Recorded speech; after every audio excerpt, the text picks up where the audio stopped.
Cette vieille dame a trouvé un sac de drogue. Mais elle n'a pas appelé la police. Au lieu de cela, elle a tout rendu au dealer. Mais Paulette ne l'a pas fait gratuitement. Elle a demandé à vendre pour l'autre. Le dealer a conseillé à Paulette de se calmer. C'est illégal de faire ce genre de choses. Mais Paulette a dit qu'elle pouvait prendre un petit pourcentage. Le dealer a décidé de la laisser essayer un petit paquet d'abord. Mais la drogue est trop dure. Même une tronçonneuse ne pouvait pas la couper. Paulette n'a eu d'autre choix que de sortir un couteau de cuisine. Et elle l'a coupé en morceaux en quelques coups de poing. Après avoir emballé la drogue, Paulette s'est rendue au commissariat. Par le gendre d'un policier. Il a appris le prix de la drogue sur le marché. Puis elle a interrogé les voyous. Elle a découvert où les clients allaient déposer la drogue.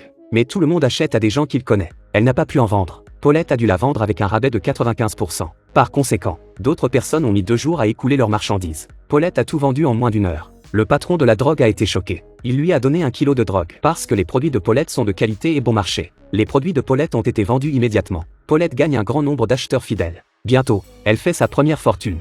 Elle a acheté le dernier téléviseur 3D. Elle a même changé ses vêtements et ses sacs pour des marques de créateurs. Ses anciennes copines l'envient. Elle pensait que Paulette avait trouvé un vieil homme riche. Mais seule Paulette savait qu'elle s'était trompée d'activité. Paulette est allée se confesser au prêtre. Le prêtre lui conseille de tourner la page. Mais Paulette pensait que c'était lucratif. Elle voulait travailler 50 ans avant de prendre sa retraite. Elle a donc immédiatement offert un don. Le prêtre n'en voulait pas. Mais c'était trop. L'entreprise de Paulette s'est développée. Mais il était aussi jaloux de ses pairs. Non seulement il s'en prenait à Paulette, mais il lui prenait la moitié de ses drogues. Paulette était dans le pétrin. Si le patron la prend, il la découpe en 88 morceaux et la donne en pâture au requin. Une drogue qu'une tronçonneuse ne pouvait pas couper. Elle a utilisé un couteau de cuisine pour la couper en morceaux. Elle a d'abord coupé 0,6 g de drogue et l'a jetée dans une casserole. Ensuite, elle ajoute de la farine à faible teneur en gluten et un œuf. C'est le gâteau secret de Paulette. Ensuite, elle a appelé ses amis pour qu'elle le goûte. La saveur unique du gâteau a fait l'unanimité auprès de ses amis. Elles sont même devenues excitées. Paulette y voit une opportunité commerciale. Elle a commencé à produire en masse ce gâteau à la drogue et les a vendus dans la rue.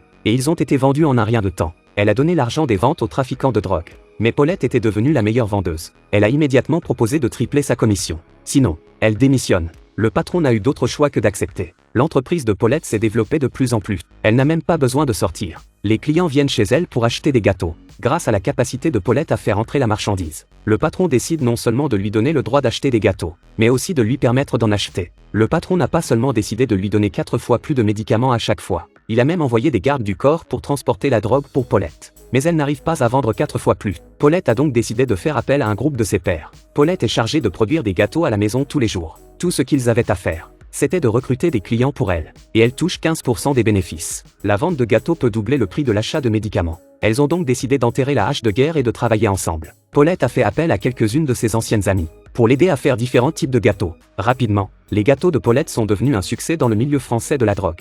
Et tout le monde l'appelait la délicieuse dame au poison. Les gens viennent même de loin pour les acheter. Même les barons de la drogue entendent parler de la Tasty Lady. Le cartel a immédiatement invité Paulette à une réunion. Il voulait qu'elle prenne la place du baron de la drogue. Puis il a abandonné le baron de la drogue sur le bord de la route. Le baron de la drogue pensait que Paulette était intelligente. Mais pas assez. Il a ordonné à Paulette de vendre au jardin d'enfants des gâteaux au goût des enfants. Paulette est sidérée, car elle aime l'argent. Mais elle avait aussi ses propres exigences. Une octogénaire a gagné 200 millions de dollars en 6 mois en vendant des gâteaux. Mais les barons de la drogue voulaient que Paulette vende ses gâteaux aux écoles maternelles. Paulette a d'abord dit qu'il fallait y réfléchir. Puis elle a emmené son petit-fils et quelques copines en voyage à l'étranger. Pendant leur séjour, ils ont dépensé sans compter. Non seulement ils vivent dans une suite présidentielle, ce dont ils n'avaient jamais osé rêver auparavant, mais ils ont même quelqu'un pour les servir tous les jours. Ils pensaient que le baron de la drogue arrêterait s'il ne la trouvait pas pendant quelques mois. Mais lorsqu'elle est rentrée chez elle, elle a trouvé. La maison a été saccagée. C'est alors que le baron de la drogue est apparu. Il a menacé Paulette de coopérer avec le cartel. Il venait d'enlever le petit-fils de Paulette. À ce moment-là, son gendre et son collègue sont venus rendre visite à Paulette. Les 2 trafiquants se sont enfuis, afin d'assurer la sécurité de son petit-fils. Paulette a menti en disant qu'il y avait un cambrioleur dans la maison. Puis elle a appelé ses copines, pour sauver son petit-fils. À ce moment-là, le dealer a entendu quelque chose. Il s'est précipité pour vérifier. Il y a eu un grand bruit à l'extérieur de la porte. Les hommes de Paulette avaient pris le contrôle du dealer. Puis il a ouvert la voie jusqu'à la pièce où est détenu le petit-fils. Paulette a affronté le chef des trafiquants avec une arme. Elle dit à son petit-fils de partir en premier. Mais son meilleur ami, qui se trouvait derrière elle, a soudain ouvert le feu. Il s'est avéré que Paulette tenait un pistolet jouet. Furieuse, la patronne de la drogue voulait tuer Paulette. Mais Paulette n'a pas cédé. S'il meurt, personne n'aidera le baron de la drogue à faire des gâteaux de drogue.